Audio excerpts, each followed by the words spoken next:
Being a university student, you're undoubtedly going to go through some tough financial times. If you don't or won't, then consider yourself one of the lucky 1%. Having spent 5 years at university, I'd like to think that I have somewhat of an experience when it comes to finances and budgeting. So today, I'm going to be telling you how to generate income as a student and kind of maintain a good study work-life balance. Hey guys, if you're new here, my name is Obada and I'm a 5th year medical student studying in London. On this channel, I talk about the best strategies and ways of leading a more productive and efficient life. So I'm going to be breaking things down into 5 sections. Number 1 is jobs/opportunities. Number 2 is some grants that are available for you to apply for. Number 3 are some smart apps that exist out there to help you with financing and budgeting. And number 4 is how to maintain a healthy work-life balance. And lastly are some tips that definitely help you through those tough times. So first, we're going to be talking about this.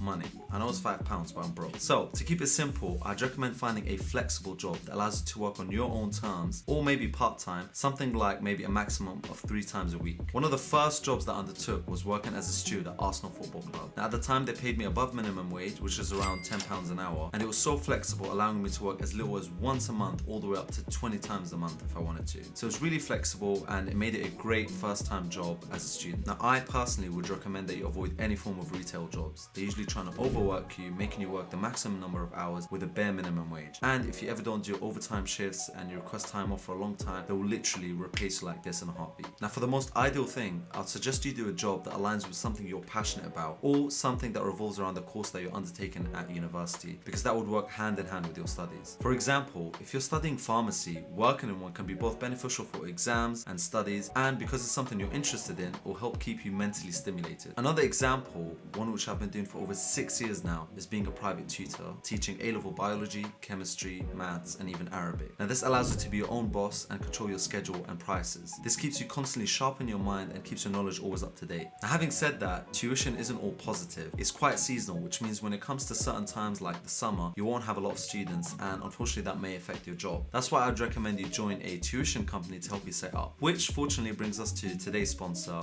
me. Nice. Now, but seriously guys, I've recently launched my company called New Generation Tutors. The link will be in the description and it will be here. If you're interested in working as a tutor both in person or online with flexible hours and good amount of pay, just definitely check out the website and send in your application or have a look at it myself and decide if you're fit for the journey. Another option is earning through side hustles. Some people sell rare shoes, other people are involved in the beauty industry, such as doing lashes. For me, it's more of the educational route. This involves selling my university notes for medicine. Having achieved merits throughout my preclinical years, I've perfected and refined all of my notes, and now I'm officially launching them on my website. So if you're interested in checking out my notes, or you want to read my blog, or you want to subscribe for more exclusive content, do check out my website medfluence.ghost.io. Also, for all of you guys watching today, I'm doing an exclusive 10% discount using the code medfluence10, which you can do at the checkout. For the next section, we're going to be talking about grants. These days, most universities have funding opportunities to help you during your time at uni. Now, this is particularly true for students who come from disadvantaged backgrounds, be it socially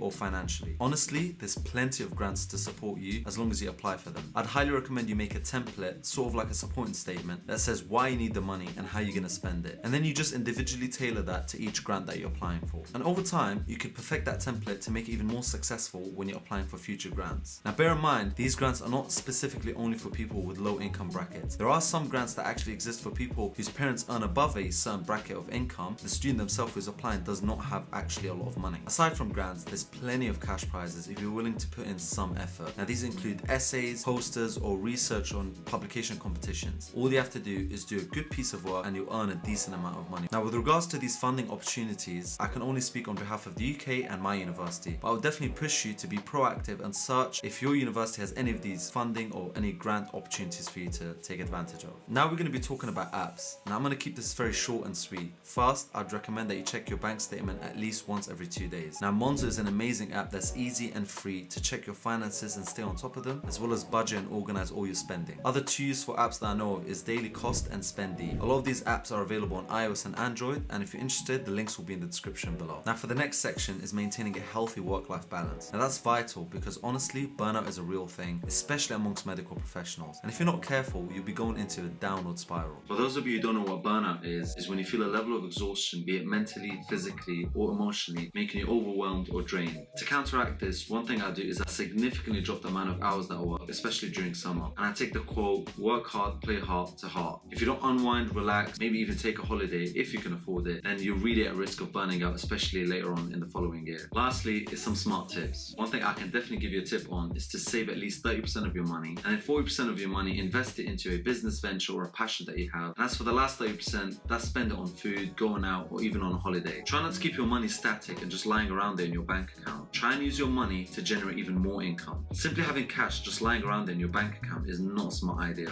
Not long ago, the inflation rate was at an all-time high. This means year on year, your cash money is losing value. That's it for today, guys. Thanks for watching. If you enjoyed this video, please leave a thumbs up and click on the subscribe button if you want to see more videos like this. I put a lot of effort in these videos, so if you could share them around, I'd appreciate that. And check out my blog and any links in the description below. If you've got any suggestions for any videos or any feedback that you want to give me, leave it in the comments below, and hopefully I'll see you guys in the next one.